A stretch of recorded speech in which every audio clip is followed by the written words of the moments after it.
Dari jalanan ke panggung dunia, siapa sangka di balik sosok Maiko yang sudah lebih dulu bikin dunia fashion Indonesia terkejut, kini muncul satu nama baru yang mulai bikin netizen geger.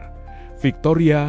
Kalau kamu mengikuti perjalanan Michael Octavian atau yang akrab disapa Maiko, kita semua tahu bagaimana kisahnya seperti film. Dari mantan manusia silver yang berdiri di persimpangan jalan, kini ia melangkah di atas runway dengan sorot lampu dan kamera profesional.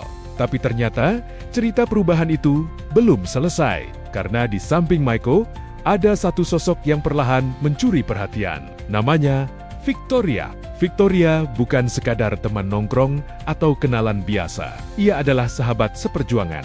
Seseorang yang tumbuh dari latar belakang yang tidak jauh berbeda, sama-sama pernah merasakan kerasnya hidup di jalanan, sama-sama pernah dipandang sebelah mata. Bedanya, kini publik mulai melihat sesuatu yang istimewa dari Victoria. Banyak yang menyebutnya punya exotic beauty, kulit gelap yang eksotis, struktur wajah tegas, tatapan yang kuat, perpaduan darah Afrika dari sang ayah dan Jawa, dari sang ibu menciptakan karakter wajah yang jarang ditemui. Dalam dunia modeling global, wajah seperti ini sering disebut sebagai high fashion face. Bukan sekadar cantik secara umum, tapi punya ciri khas, punya statement, dan punya daya tarik visual yang kuat di depan kamera. Namun, di balik semua pujian itu, tersimpan cerita hidup yang tidak ringan. Saat duduk di kursi makeover bersama tim Kapten Barbershop, Victoria sempat berbagi kisah yang cukup menyentuh. Ia mengaku tidak pernah benar-benar mengenal sosok ayahnya. Ayahnya, yang berasal dari Afrika, telah meninggal dunia saat Victoria masih bayi. Sejak kecil, hidupnya tidak berjalan mudah. Ia bahkan harus berhenti sekolah sejak kelas 3 SD. Bukan karena tidak mau belajar, tapi karena keterbatasan biaya dan tidak adanya akta kelahiran. Masalah administrasi yang mungkin bagi sebagian orang terlihat sepele, tapi bagi anak-anak dengan kondisi sulit, itu bisa menjadi tembok besar yang menghalangi akses pendidikan. Namun yang menarik, keterbatasan itu tidak mematikan mimpinya. Dan disinilah peran Maiko menjadi penting. Setelah lebih dulu merasakan perubahan besar dalam hidupnya, Maiko tidak lupa pada sahabatnya. Ia melihat potensi yang mungkin selama ini tertutup debu jalanan. Ia sadar Victoria punya sesuatu yang tidak dimiliki semua orang, bakat, visual, karakter wajah, aura. Mike pun membawa Victoria untuk menjalani transformasi, bertemu dengan tim yang membantunya menampilkan versi terbaik dirinya. Hasilnya, bikin netizen terdiam. Victoria yang sebelumnya tampil polos dan sederhana, berubah drastis. Gaya rambut lebih terkonsep, ekspresi wajah lebih terarah, gestur lebih percaya diri. Banyak yang langsung berkomentar, ini sih model runway banget. Bahkan ada yang bilang, auranya Paris.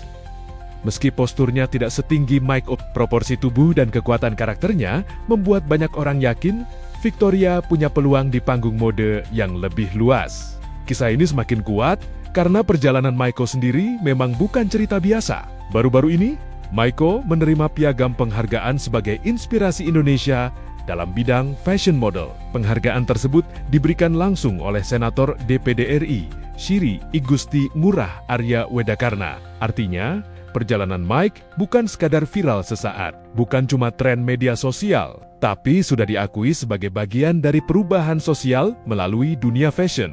Dari manusia silver menjadi model profesional, dari pinggir jalan ke panggung penghargaan negara, dan pencapaian itu jelas menjadi bahan bakar semangat bagi Victoria. Kalau Mike bisa mengubah garis hidupnya lewat kerja keras dan kesempatan yang tepat, kenapa Victoria tidak? Video bertajuk Bibit Unggul Calon Supermodel yang menampilkan Victoria langsung dibanjiri komentar positif.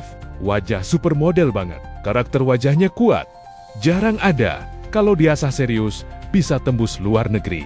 Bahkan ada yang menyoroti sisi androgynis Victoria, fitur wajah yang bisa fleksibel untuk berbagai konsep editorial dalam industri fashion global. Karakter seperti ini justru sangat dicari, terutama di kota-kota mode seperti Paris atau Milan. Tentu saja, jalan menuju sana tidak instan.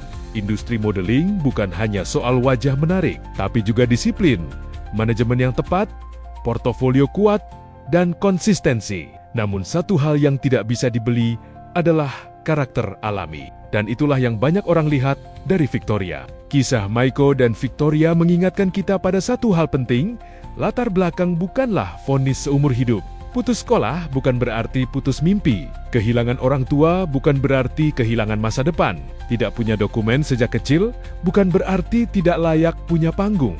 Kadang, yang dibutuhkan hanyalah satu orang yang percaya, satu kesempatan, dan keberanian untuk melangkah keluar dari zona lama. Kini, bola memang ada di tangan para agensi model dan desainer. Apakah mereka melihat apa yang netizen lihat? Apakah mereka berani memberi panggung pada wajah eksotis dengan cerita kuat di belakangnya? Yang jelas, Victoria sudah menunjukkan satu hal. Ia siap dari jalanan yang keras menuju sorot lampu yang terang. Dan kalau kisah Maiko saja bisa sampai di titik penghargaan negara, bukan tidak mungkin. Suatu hari nanti, kita akan melihat Victoria melangkah di catwalk besar, membuktikan bahwa keindahan itu beragam, dan setiap orang punya hak untuk bersinar. Menurut kamu, apakah Victoria benar-benar calon bintang dunia? Tulis pendapatmu di kolom komentar.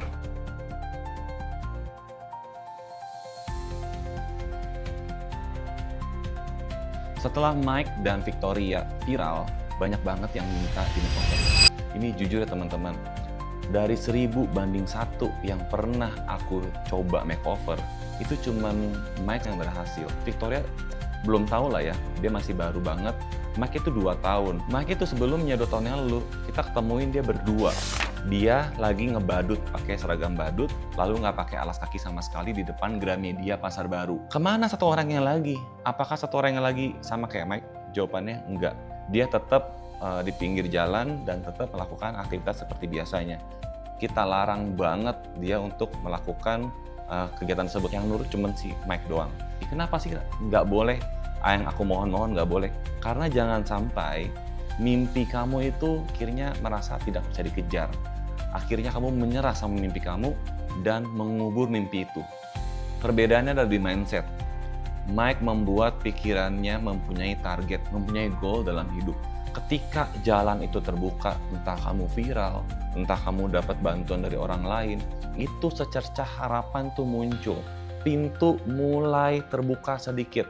Nah, bukan waktu yang pendek, tapi butuh effort yang panjang dan konsistensi. Jadi apakah Mike beruntung? Enggak. Ada pepatah mengatakan, bermimpilah setinggi mungkin. Jika tidak membuat kamu gemetar, artinya mimpi kamu kurang tinggi.